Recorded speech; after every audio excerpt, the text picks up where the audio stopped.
Okay guys, so I've got a few more critters to add into the communal invert setup that I've got. And first thing I'm going to add are a couple of beetles.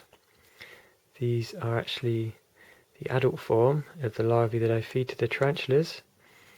They are called sun beetles, and I actually kept a few in this container, and they made cocoons, which you can just see here, and these have hatched out into the beetles. So yeah, I'm going to put these two in there, and I'm sure there's plenty of space for them. I've also got some springtails. Got this idea from Daniel Oakley. The link to his communal setup will be in the video description. So yeah, the reason I want to put these springtails in, can't really see them at the minute, there we go. So yeah, the reason I want to put these springtails in is just to help keep the enclosure clean. These guys will feed on moulds and other creatures that have passed away. So yeah, hopefully they'll keep it nice and clean. And the last thing I'll be putting in are my fire millipedes. They needed rehousing, and I thought why not just put them in the big communal setup that I've got.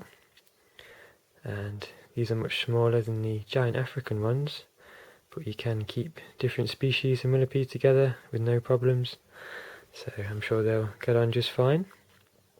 Looks like that one is just feeding on something at the moment. But yeah, anyway, let's get them into the big enclosure. Well, just looking into this communal setup, you can see 3 of the beetles there. One of them's underground, one of them's crawling around the surface, and the other one is sharing some beetle jelly with a cockroach. So yeah, it's really cool to watch this. Like, it's almost like watching television. So many different things going on usually, and you see something different every time you look at it. So yeah, I thought I'd film this before I disturb these guys and take the lid off.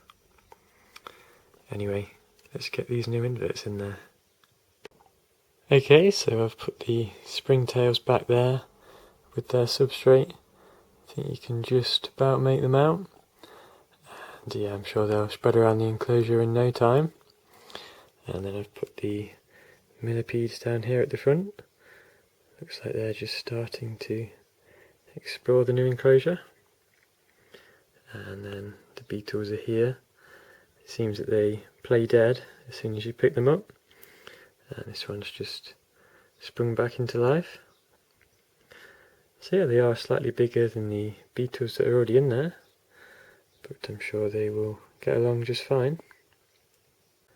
So yeah, it will be interesting to see how these guys react to the inverts that are already in there, but I'm not expecting any problems. They should all get along just fine. Yeah, it looks like this beetle has just come back to the surface. I believe that one is a female, and she was just down there laying some eggs.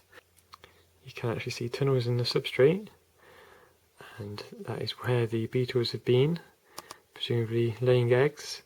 So it shouldn't be too long before I get some larvae in there, and then hopefully in a few months' time they will emerge as more beetles. So yeah, it'll be very interesting to see how this project turns out, and which of the inverts survive well in here and breed.